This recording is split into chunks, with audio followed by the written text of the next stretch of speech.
Ар дайым ачык кабагың, дайым даяр сабагың. Саламаттык каалаймын, саламатсыңарбы менин сүйүктүү балдарым.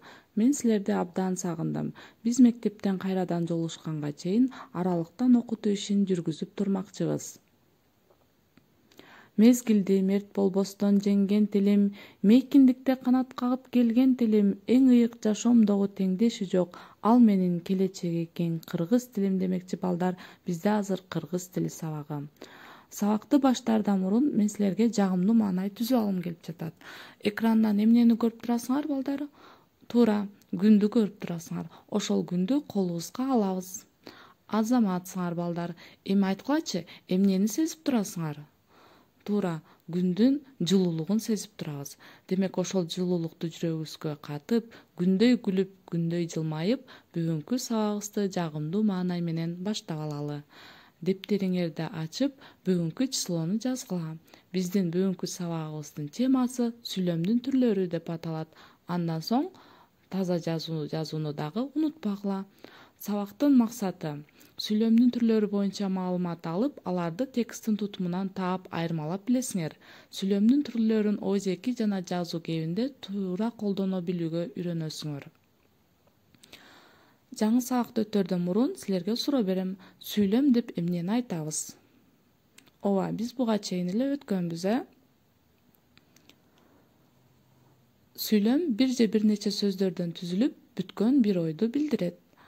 Мисал келтирсек, жаз мезгили келди. Бул сүйлөмдө канча сөз бар? Ооба, 3 сөздөн түзүлдү. Баштамган менен башталып, аягына чекит белгиси коюлду.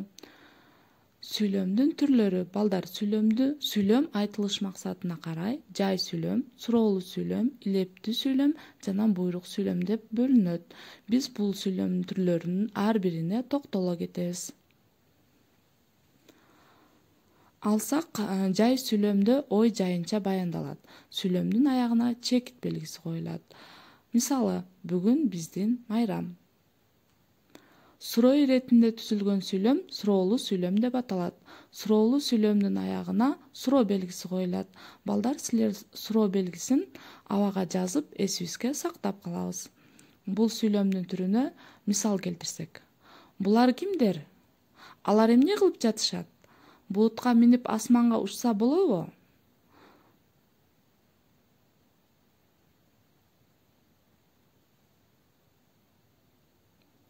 Күчтүү сезим менен айтылган сүйлөм илептүү сүйлөм деп аталат.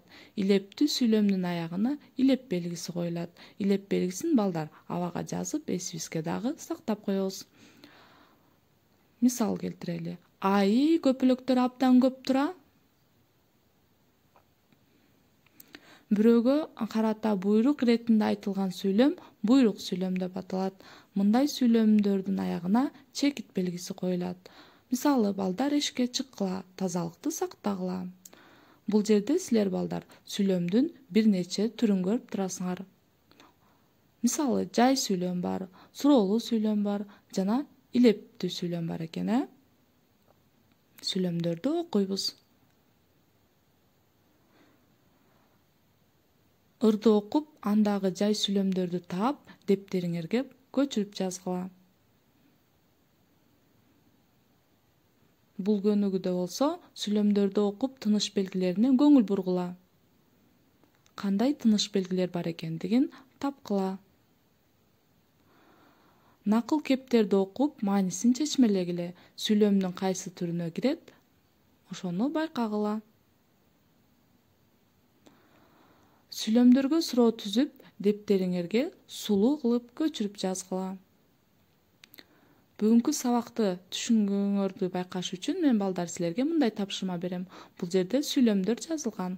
Ал сүйлөмдүн аягына силер кашанын ичиндеги керектүү тыныш белгисин коесуңар. Мисалы, байчечекей эрте ачылган гүл. Суроо белгисин коюуга болобу?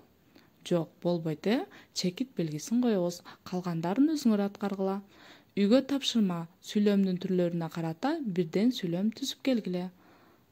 Саламатта калгыла балдар.